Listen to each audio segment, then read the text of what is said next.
감사합니다. 오늘 수원광일교회 장로님들께서 수원로의 장로의 특별 예배에 지금 참석 중이십니다. 그래서 이를 위해서 많이 기도해 주시고요. 오늘 또 금요기도회 때 담임 목사님께서 안수기도 해주십니다. 좀 참고해 주시면 감사하겠습니다. 네, 오늘 하나님 말씀 같이 보시겠습니다. 사도행전 28장 17절에서 23절 말씀입니다. 사도행전 28장 17절에서 23절 말씀입니다. 제가 가진 성경은 신약성경 237페이지에 있습니다.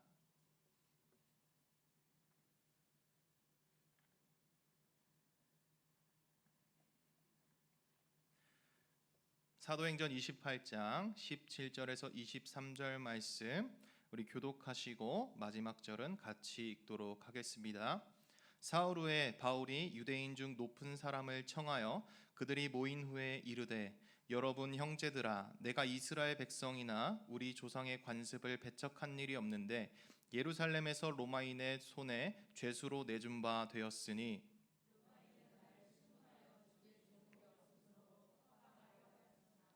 유대인들이 반대하기로 내가 마지못하여 가이사에게 상소하며 내 민족을 고발하려는 것이 아니니라.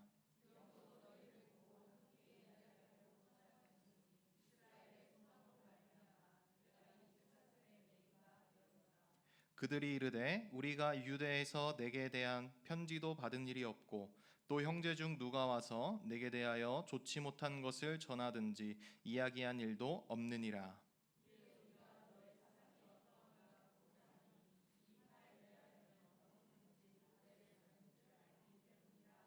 같이 읽습니다. 그들이 날짜를 정하고 그가 유숙하는 집에 많이 오니 바울이 아침부터 저녁까지 강론하여 하나님의 나라를 증언하고 모세의 율법과 선지자의 말을 가지고 예수에 대하여 권하더라. 아멘. 잠깐 기도하시고 말씀 나누도록 하겠습니다. 하나님 아버지 감사합니다. 부족한 종이 이 자리에 서서 주님의 말씀을 함께 나눕니다. 성령 하나님 붙들어 주시고 이 종의 입에서 오직 주님의 말씀만이 드러날 수 있도록 도와주시옵소서. 이 자리에 있는 모두가 이 말씀을 통하여서 새로워지고 나아가서 그리스도인의 소망을 갖고 살아가는 우리 모두가 될 수 있도록 역사하여 주시옵소서. 예수 그리스도의 이름으로 기도드립니다. 아멘. 할렐루야. 오늘도 기도의 자리에 나오신 성도님들 사랑하고 축복합니다. 오늘 함께 나누고자 하는 말씀의 제목은 복음의 첫걸음, 소망입니다. 복음을 전할 때 여러분은 무엇을 가장 먼저 고민하시나요? 오늘도 이제 권 집사님께서 찬양을 인도해 주시는데 온 세상 위하여 이 복음 전하리 하면서 우리가 지금 기쁘고 즐겁게 찬양을 했잖아요. 여러분들이 이 복음을 전하실 때 여러분들은 어떤 것을 가장 먼저 고민하시나요? 전도하는 방법, 아니면 뭐 말을 어떻게 해야 될지, 전도 물품은 뭘 준비를 해야 될지, 그리고 가장 중요한 거, 저 사람이 내 말을 들을지 안 들을지. 전도를 나가서 가다 보면은 거리가 좀 멀어져 있을 때는 담대한 마음이 있습니다. 그래서 가서 저 사람한테 내가 복음을 전하리라 하고 가다가 가까워지는 순간 이 사람은 아닌가 보다 하고서 이렇게 싹 지나가는 경우. 저도 그렇습니다. 우리는 복음을 전할 때 참 많은 것을 고민을 합니다. 그런데 여러분, 우리가 가장 먼저 고민해야 할 것들은 이러한 것들이 아닙니다. 중요하긴 매우 중요하죠. 그런데 가장 먼저 우리가 고민해야 될 것이 있습니다. 그것이 무엇일까요? 오늘 설교의 제목을 보면 나와 있습니다. 바로 소망입니다. 그 소망이 무엇인지 오늘 말씀을 통해서 한번 알아가 보도록 하겠습니다. 오늘 말씀은 바울이 여러 고난을 거치고 드디어 로마에 도착한 내용을 기록하고 있습니다. 바울은 이제 어느 정도 자유가 생겼어요. 죄인의 신분임에도 개인의 거처에서 지낼 수 있는 특권을 받습니다. 바울은 먼저 로마에 살고 있었던 유대인들을 부릅니다. 특히 이 유대인들 중에서 높은 사람들을 불러요.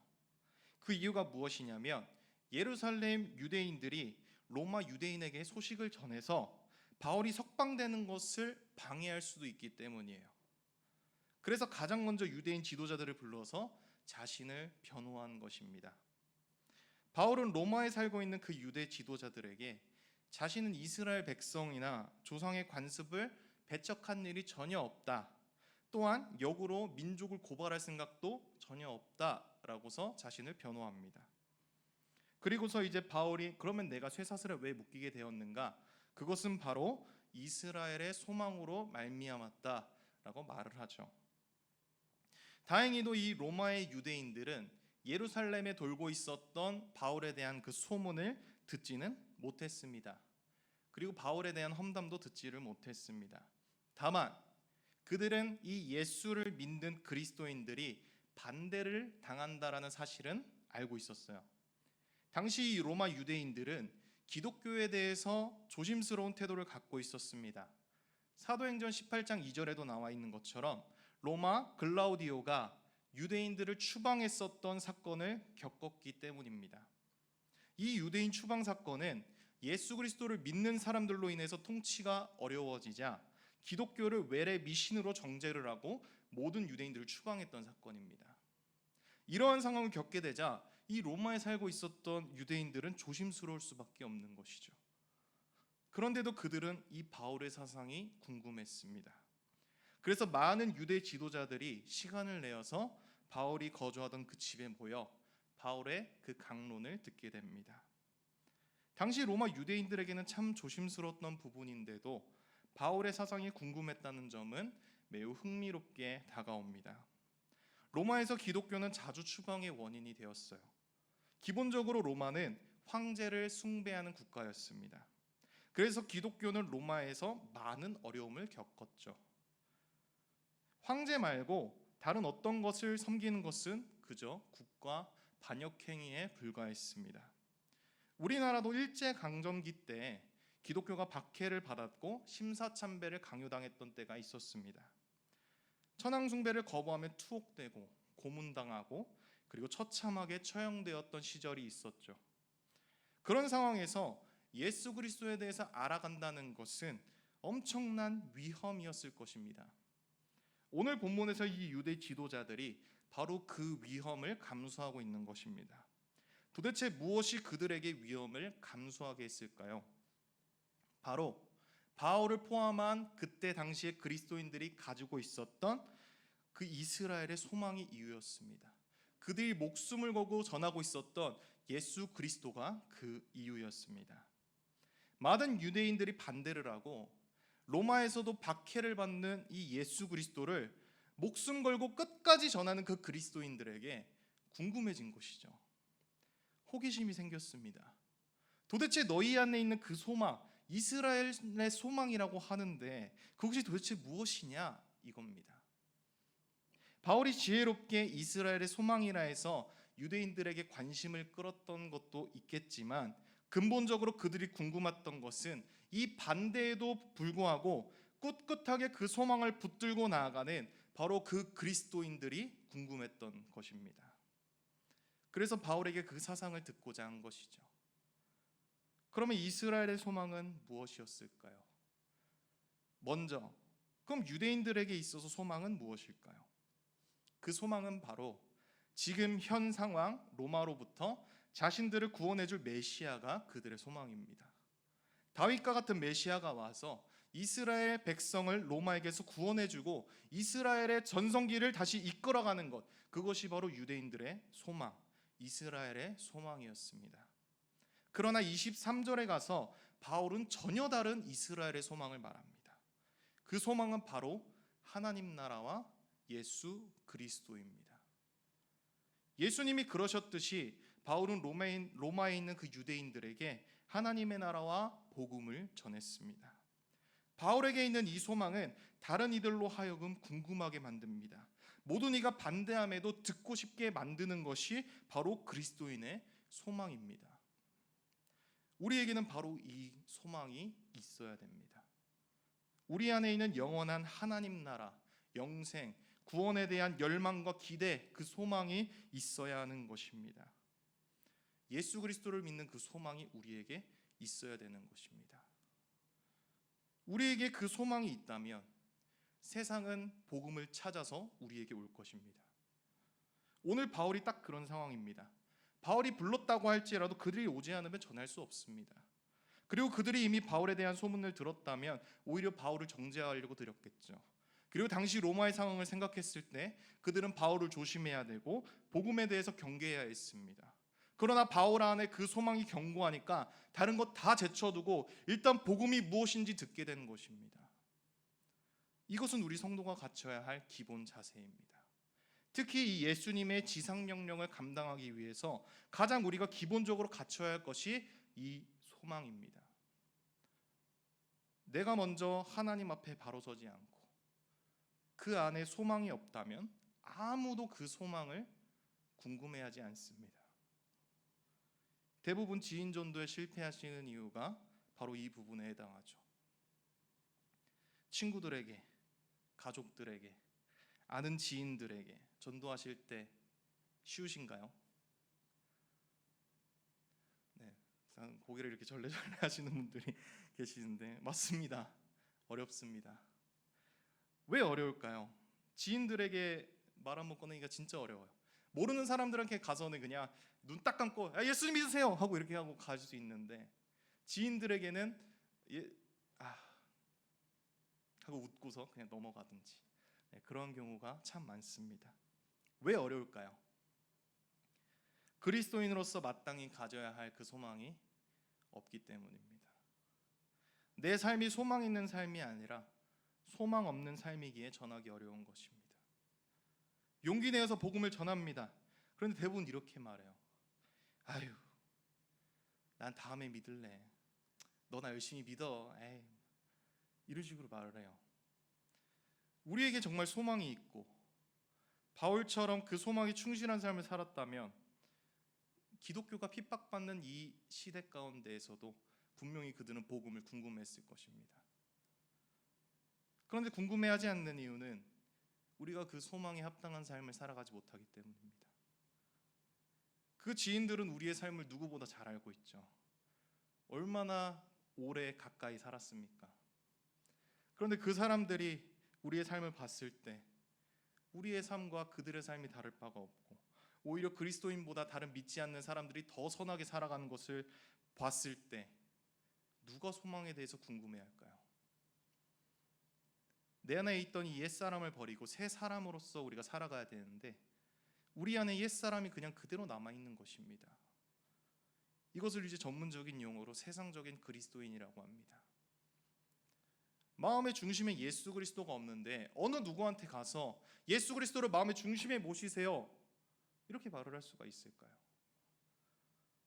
그리스도인이라고 한다면 그리스도인답게 살아가야 됩니다. 적어도 너 예수님 믿더니 달라졌다, 나도 교회 좀 나가볼까 하는 소리가 들려야 정상인 것입니다. 전도를 나가서 복음을 전하면 사람들이 막 거절합니다. 오히려 기독교를 비판하고 교회를 비판합니다. 그 이유가 한국교회의 이 성도들이 소망 있는 삶을 살아가지 못하기 때문입니다. 세상 사람들보다 더 더러운 짓을 많이 하니까 비판을 받는 것입니다. 우리는 사람들이 복음을 듣지 않는 것을 신경 쓰고 에이 사람들 요즘 복음 듣지 않아 뭔 전도를 해 이거보다 우리 자신을 먼저 살펴봐야 됩니다. 내가 먼저 그리스도인으로서 살아가고 있는가? 내 안에 부활의 그 산 소망이 있는가?